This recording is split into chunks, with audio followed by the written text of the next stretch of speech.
Hello বন্ধুরা, সকলে কেমন আছেন? আজ আমি আপনাদের সামনে আবারও হাজির হয়েছি একটি ছোলার ডালের হালুয়া রেসিপি নিয়ে। এটি কত সহজে তৈরি করা যায় দেখুন। তার জন্য আমি নিয়ে নিয়েছি ছোলার ডাল, আর এটাকে আমি সারা রাত ভিজিয়ে রেখেছিলাম এবং জল থেকে তুলে রেখেছি। 1 লিটার লিকুইড দুধ, ঘি, চিনি, কাজু কিশমিশ, 2টি দারচিনি এবং 2টি এলাচ, আর নেব খুবই অল্প পরিমাণে লবণ। এই ছোলার ডালটি আমি পেস্ট করে নিয়েছি। গ্যাস ওভেন আমি একটা পাত্র বসিয়ে দিয়েছি, আর এর মধ্যে দিয়ে দেবো লিকুইড দুধ। গ্যাস ওভেনটাকে আমি অন করে দেব। এই লিকুইড দুধটি যখন হালকা উষ্ণ গরম হয়ে আসবে, এর মধ্যে দিয়ে দেব পেস্ট করে রাখা ছোলার ডাল। আর এই ছোলার ডালটি দেওয়ার সঙ্গে সঙ্গে কিন্তু বারবার নাড়াচাড়া করতে হবে, তা না হলে নিচে লেগে যাবে। আর গ্যাসের ফ্লেমটাকে কোনো রকমভাবে একদম জোর দেওয়া যাবে না, মিডিয়ামে রাখতে হবে, আর ধীরে ধীরে এটাকে নাড়াচাড়া করতে হবে। আর এটা দেখুন ধীরে ধীরে কতটা গাঢ় হয়ে এসছে। এর মধ্যে দিয়ে দেবো আমি এলাচ, দারচিনি, কাজু কিশমিশ।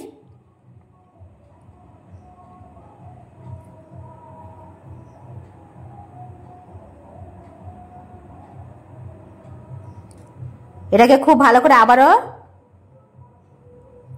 নাড়াচাড়া করব। এটা দেখে বুঝতে পারছেন যে কতটা গাঢ় হয়ে আসছে। এটা কিন্তু ধীরে ধীরে এইভাবে গাঢ় হয়ে আসবে। আর আমি কিন্তু বারবার এটাকে নাড়াচাড়া করছি, কোনো রকমভাবে থামানো যাবে না। এর মধ্যে দিয়ে দেব চিনি, আর চিনিটা যখনই দেব তখনই কিন্তু ধীরে ধীরে এটা আবারও অনেকটা পাতলা হয়ে আসবে। তখন খুব সুন্দরভাবে এটাকে নাড়াচাড়া করা যাবে। এর মধ্যে আমি কিছু কেশর দিয়ে দিচ্ছি। এটা দিলে কিন্তু এর কালারটা খুব সুন্দর আসে, সেই জন্য আমি ব্যবহার করেছি এই কেশরটি।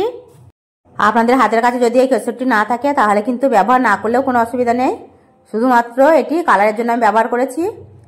আর এটা দেখুন অনেকটাই আরও পাতলা হয়েছে। আবার এটাকে আমি খুব ভালো করে একটু জাল করে নেব। আমি এটি খুব ঘনতে রাখবো না, কারণ এটা যখন নামানো হয় তখন কিন্তু এটা আরও গাঢ় হয়ে যায়।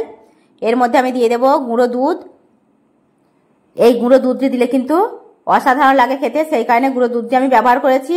আর গুঁড়ো দুধটি দেওয়ার সঙ্গে সঙ্গে কিন্তু খুব ভালো করে নাড়তে হবে, তা না হলে জমাট বেঁধে যাবে। এটা প্রায় হয়ে এসছে। এর মধ্যে আমি দিয়ে দেব ঘি, আর ঘিটা আমি 2 চামচ মতো ব্যবহার করবো এর মধ্যে।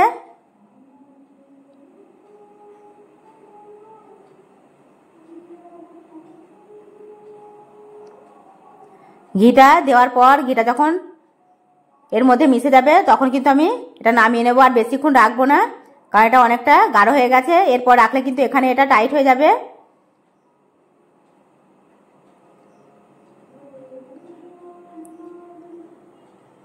এই দেখুন আমি ঠিক এই ধরনের ঘনত্বে রেখেছি, এর থেকে আর বেশি গাঢ় করছি না। এখন এটাকে ঠান্ডা করে আমি সার্ভ করব। আমি নামিয়ে নিয়েছি। আর দেখুন দেখতে কি অসাধারণ লাগছে, খেতেও কিন্তু ভীষণ মজাদার একটি রেসিপি। সকল বন্ধুকে বলবো এইভাবে তৈরি করুন আর খেয়ে দেখুন। সকল জিনিসের সঙ্গে খেতে পারবেন এটা, রুটি, পরোটা, সব জিনিসের সাথে। যদি ভালো লাগে লাইক, কমেন্ট আর শেয়ার করতে ভুলবেন না।